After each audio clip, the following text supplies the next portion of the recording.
Hello and welcome to the GCN Tech Show.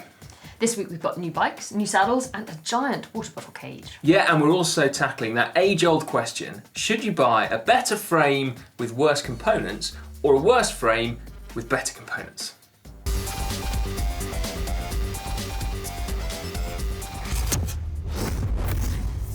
Right then, what is hot in the world of tech this week? Well, first up, Rapha have just launched a new range of saddles, which marks their first venture into hardware. They come in two shapes, the Classic and the Pro Team. The Classic is solid, whereas the Pro Team is not liquid, it is actually solid, or you can get one with a cutaway. Yeah, and they come in two different widths as well, so one 30mm wide and one 45mm wide. Apparently they're made in Italy by a saddle manufacturer of long standing. Prices are £180 for the Classic and £295 for the Pro Team, which is lighter, courtesy of its carbon base, but they do both have one-piece carbon rails. They do. Now, one thing that is probably worth mentioning is that Rapha say they're designed to complement their cycling shorts. They've been designed in tandem with complementary differing densities of foam padding. So there you go. Also, about those carbon rails, Emma, perhaps we can just add in, for people who fall into the same trap as me, just remember, you've done the same too, carbon rails of saddles have different diameters to metal ones, so you need to check your seat post compatibility as well. It can be very annoying if you get caught out, and also very expensive. Right, from saddles to bikes. Now, after Paris-Bay, John and I mentioned how cool we thought the limited edition paint jobs were for the Factor 02 bikes of Agi Dessert Le Mondial riders Oliver Nason and Sylvain Dillier. It turns out Factor just started selling them, limited edition ones. Now, something a little bit different, but also utterly jaw-dropping, is the new Speedvagen. It's the 650B version of their rugged road. And I don't even know where to start with this. And it's got steel, custom options. I mean, even the mudguards are beautiful. It is fantastic. It is. I don't think I've ever wanted mudguards quite as much as these ones on this bike. The one custom option that I'm not too keen on, Emma, is the custom painted frame pump. I think it's beautiful. Well, yeah, but it's really cool. It's a frame pump. I've already told them that I don't like frame pumps. Well, maybe you should, accept that sometimes, how things look is more important than your principles. Well, fair enough. Right, now before we leave our first bit of tech, the last bit for this section is this new giant water bottle cage for all budding adventurers out there. So I saw this over on the Radavis website. It's from Widefoot Designs, and basically rather than being designed around a traditional bike water bottle, it's designed around like those kind of litre Nalgene bottles and so forth. So basically it still fits on your normal bottle bosses, but it allows you to carry a load more water. Probably has quite a wide neck as well. It'd be easy to fill up from streams and fountains and things. That's right, for proper adventuring, streams. Right, more tech later in the show. Should you invest in a good frame or better components?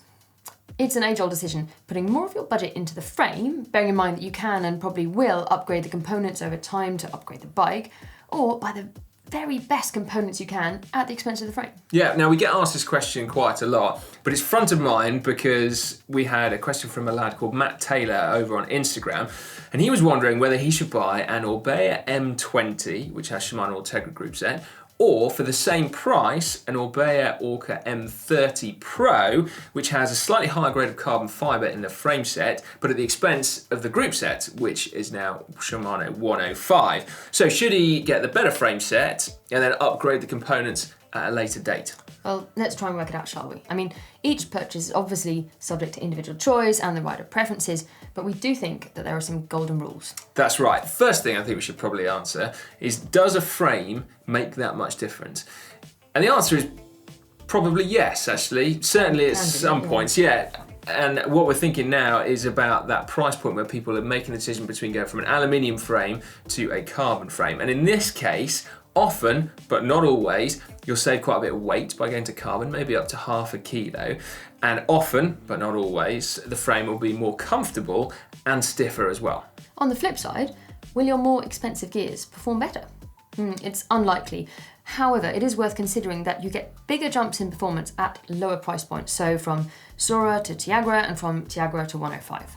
Yeah, that's right. So we think that at lower price points, you should prioritise the overall package instead of just the frame. Because another thing you need to bear in mind actually is that often those group sets are not upwards compatible because they've actually got a different number of gears. So Sora is 9, Tiagra is 10, 105 is 11, meaning that if you do want to upgrade, you have to grade the whole lot all at once. Well, that sounds like it's answered it really, but it's maybe not that simple because with better group sets also come better wheels, handlebars, stem, saddle, and they might not make that much difference individually, but when you add it all together collectively, that could add maybe half a kilo at least, which would offset your better frame. And also bear in mind that to upgrade all those components would cost more than just buying the better model to start with. That's right, actually, yeah. You've got to say, haven't you, that upgrading your bike piece by piece over time is definitely not the cheap way of doing it. But having said that, it can be very enjoyable, can't it? So if you think that saving up and then researching where to invest your hard-earned money and then doing so piece by piece is going to float your boat, then go for it. You can learn a lot as well. It's very educational. I wish I had learnt to build up a bike. That is true, yeah. You do learn an awful lot, don't you, by doing that? Okay, so we think less expensive bikes, go for the components. Yeah. More expensive bikes at about the carbon tipping point, go for the frame. Yeah. And then more expensive bikes again, go for the components. Yeah. Although, a couple of curveballs. Bear in mind that actually the fit of bikes can change as you go up through the range. So not always, but again, in some instances. So these Orbeyas that we talked about at the beginning, actually the M30 Pro, which has the higher quality carbon frame, but the cheaper components on it, actually has a more aggressive and kind of racy fit to it. So certainly in my case, that'll be the one I'd go for. And secondly, sometimes you've just got to go with your heart. True. And if you like the look of a frame and it fits you, then you'll probably overlook any of its shortcomings. That is a very good point. And in the case of those Orbeyas, I'm torn on it because I love the tangerine colour of the M20. Really? Yeah, I do. Although, with the M30 Pro, you can customise it. So anyway, we could talk about this for hours. Let us know what you think about this, because obviously you guys will definitely have some strong opinions, we're sure of that. So in the comment section down below, get stuck in. What do you prioritise, frame or components? Emma, what's your personal take on that? What are you feeling? For me, fit is very limiting, so I've always had to go for, it's normally not got a huge range of bike frames I can choose from, and then for me components are extremely important because it's to do with hand size and like being able to hold on to the hoods. Some of the lower range components from some group sets, the hoods are ginormous, so I can't hold on to them properly. So yeah, very good point actually. For me, like, I have a real love of aluminium bikes. Not to say that I love all aluminium bikes, but I certainly wouldn't be swayed always to go for the carbon option at high price points. So particularly with cyclocross bikes. Yeah, I think that some people assume that carbon is always better, and it's not quite true. I mean, there's some pretty rubbish carbon out there, just as, you know, there's very good carbon frames out there as well. Exactly. So do make sure that you analyse each purchase individually, but the golden rules are definitely there. Back to some more new tech now, starting with vicious rumours. Yes. Dutch newspaper De Limburger reported that Team Sunweb might be changing from Giant to Cervelo. Meanwhile, Giant might be going to Team Lotto Jumbo, which is good for John because it potentially avoids that somewhat uncomfortable Celeste green yellow combo. That is true, although as much as I like Celeste green, Emma, I've got to say that Celeste green yellow combination is probably uncomfortable for everyone out there, as well as Canning's. Right, meanwhile, Bianchi fans, don't worry, because they are rumoured to be off to UAE Emirates, meaning that Dimension Data, unless Cervelo sponsor two teams, will be in need of a new bike partner, but Colnago will be going spare. So anyway, watch this space whilst none of it happens, clearly.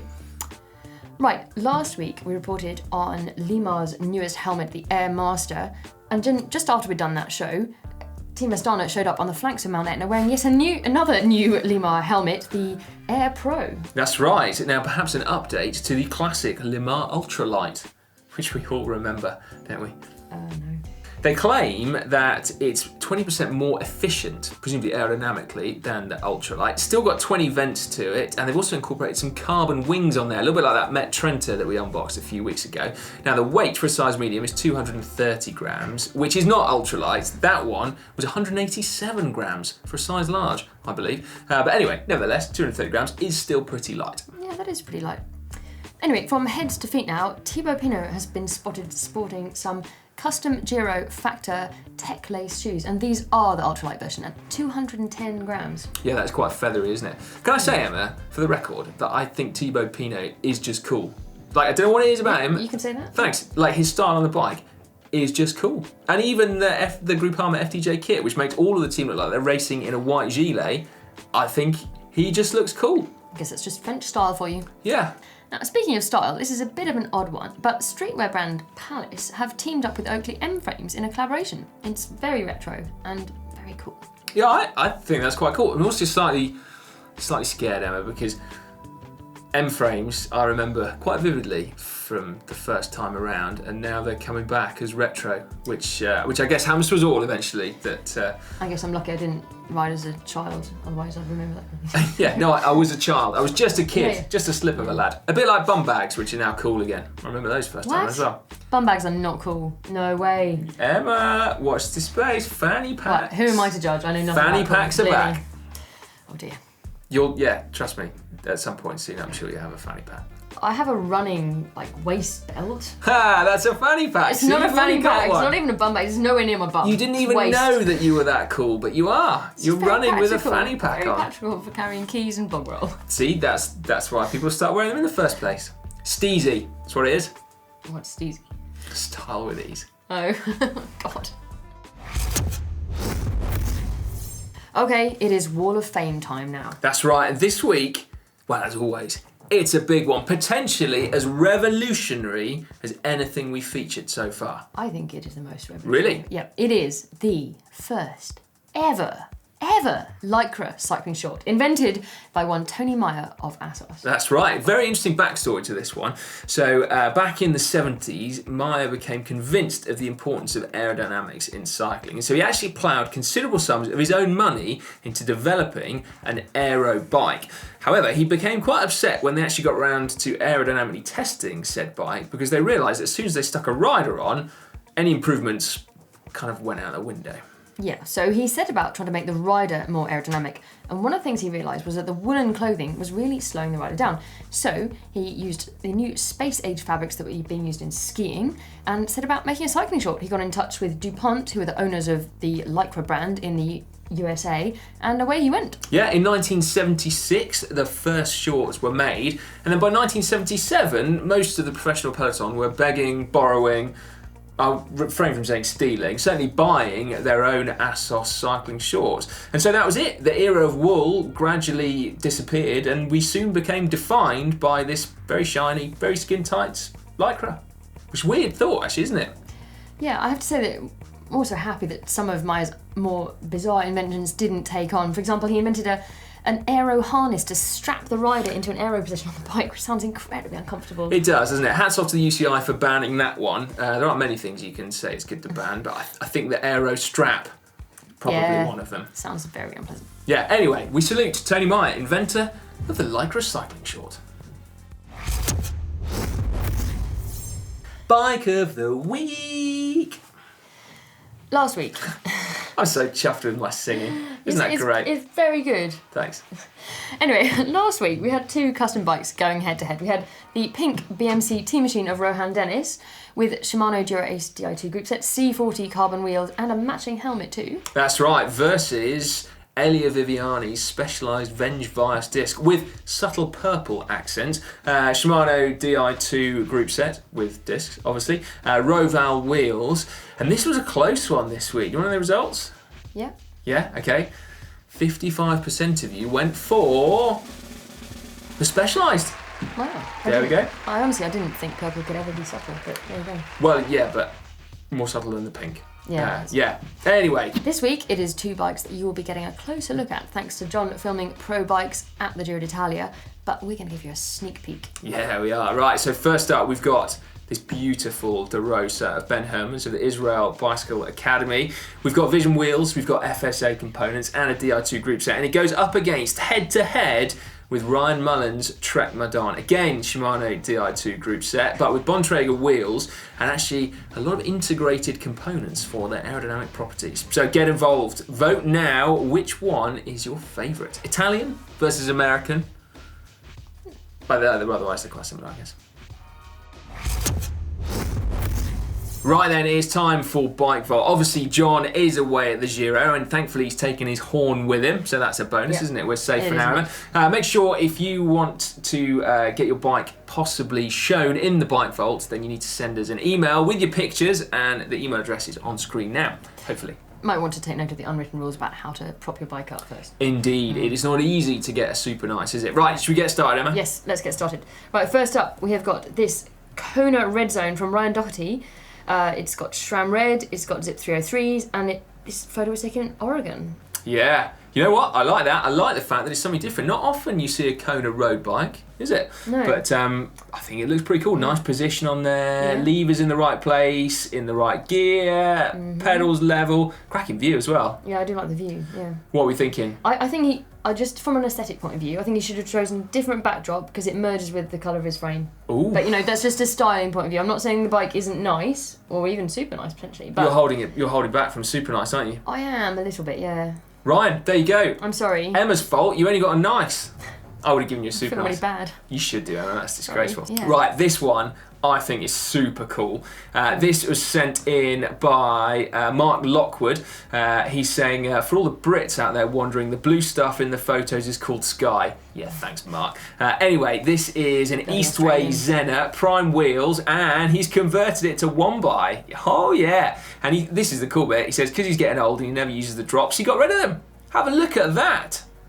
Okay. How does he descend on potholed road? That drops. Well, because you don't need them because you just got those. I think that's great. Okay. I know where I'm going. Emma, your opinion on this? Okay, you lead on this one. It's a super nice. Oh. Yeah. No, I genuinely do love that bike. Yeah. It looks great, beautifully proportioned. It's a lovely photo. I forget where it's from. Yeah. The Bel Air National Park in the Adelaide Hills in South Australia. That's why they've got blue sky. Next up, this is the Titanium Van Nicholas from Planet X with Campanile record chorus, NV65 wheels, NV stem, bars, seat post and a gull mount, Physique R3 carbon saddle, sent in by David Wright. I like that. I'm not going to lie, and I also like the photograph. It's so clean looking. That is cool, isn't it? Nice, yeah. Although, I would just say, and again, detail, but if you're going to have no bottles, then take the bottle cages off, because it's terrible for drag. Yeah, okay, but you can't have a photograph of a bike with no bottle cages, because then it just looks naked. I mean, you can't ride a bike with no bottle cages, can you? Yes, you can. Some people do. You'd get very thirsty, or you'd go for very short rides. Yeah. No, I think it's like a bike with no bottle cages looks naked. One Okay. bottle cage, that's legit, but no bottle cages, Okay. you're clearly not riding. Well, that to me, I'm itching. I agree, it's super nice, but put some bottles in, please. All right, You'll get thirsty. super nice, but with a caveat, we'd like some bottles. Hey, get some GCN ones, then it would look cool. Those smoky ones, that would really that would go. look good. Yeah, all right, next up. Oh, this one is mega, isn't it? Yeah. This is from Dwayne Dees from Charlotte, North Carolina. It's his Specialized Alley Limited with SRAM Red Yellow Tour de France Limited Edition with Mavic 125th Anniversary Limited Edition wheels on there as well. Sorry, but that is cool. That is very cool. It looks amazing, and he's chosen the perfect backdrop to set off that frame colour, frankly. And it's an aluminium frame as well, Emma, Well, which there as you we go. talked about earlier on. Yeah. I've got a friend who says that he had one of them, not that edition obviously, but he said it was the best bike he's ever ridden. Is that right? Yeah, and he's ridden quite a few bikes. Well, my word. I tell you what, I like the photo as well. That's a cool bit of graffiti. It almost looks like Who Got Next is like one of those little Instagram squiggles that you add on after you've taken the photo. But there we go. Yeah. What are you thinking, Emma? Oh, super nice, definitely. Super nice, actually. There we go. Although he's got no water bottles on. Oh, damn. There we go, right. There you go. Okay, next up we've got this one from Ewan Cowlson. He has been over on the Isle of Arran visiting his dad's bed and breakfast, and he's taken his Scottish Shand back home, if you like, although I'm not sure it's from the Isle of Arran. But anyway, there we go. That's very cool. Hand-built steel frame, lovely backdrop. Yeah, I think it's stunning. It's got the, top tube matched up with the sea on the horizon.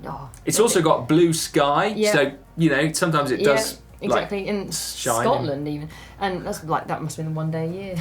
To be fair, he does say that Yeah. somewhere. Rare sunny day, considering the location. And I like the way that he's chosen the backdrop to match the colours of his wheels and frame and bar tape. You see the brown of the heather and the moors and the blue of the sky and the celeste of his frame. Yeah, do you know what I really like about this as well? Is the fact that he's gone for rarely used now silver wheels. We don't see many silver wheels anymore, but they look cool on this bike. Very classic. Yeah. Emma, what are you thinking? Super nice. Is it? Yeah, it's got.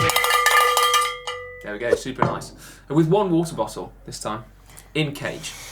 And a very tasteful saddlebag as well, which I like. Yes. Right, this is the last one for now. This is a number 22 Great Divide disc. Another titanium one, Shimano Ultegra 8020 group set. Reynolds Assault SLG disc wheels, and this one is stemming from Steve Doe in Honolulu in Hawaii. What are you thinking, Emma? Yeah, it's perfectly kitted out and matched up. Yep, I sense hesitation. What's going on? I don't know. There's just been too many super nice bikes, and after the previous one, this one is amazing, but is it super nice? Also, the backdrop again, like his wheels just fade in, and they are beautiful wheels. He needs a lighter backdrop. But look how much, like the valves are in the right place, the tyre logos are lined up with the valves, the cranks are in the right place. I mean, a lot of effort has gone into this from Steve. If we're going to be very pernickety, the back wheel, the valve is not quite at the bottom. Oh, you are cruel, Emma. Steve, I'm sorry, but despite the fact that your bike is amazing, it's not getting super nice. Just move that valve across a bit, be fine. That's so cruel. I know. I'm sorry. We can't devalue the super nice. Oh my God. We can't. I feel for Steve. I really do. All right, give him a super nice. No, I can't. No, okay, fair enough. No. Sorry. Anyway, make sure you send your Bike Vault submissions into the email address. If Emma's here, she's gonna be cruel.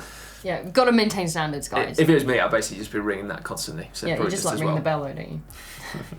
Well, that's a wrap for the week. Make sure you stay tuned to check out John's pro bikes from the Giro. And if you haven't subscribed already, click down here to subscribe. Yeah, and if you want another video right now, definitely not Giro content this, in fact, far from it. Bike packing content. Oh yeah, take a look at the 3T Explorer that I was lucky enough to ride around the Atlas Mountains of Morocco. I was just down there.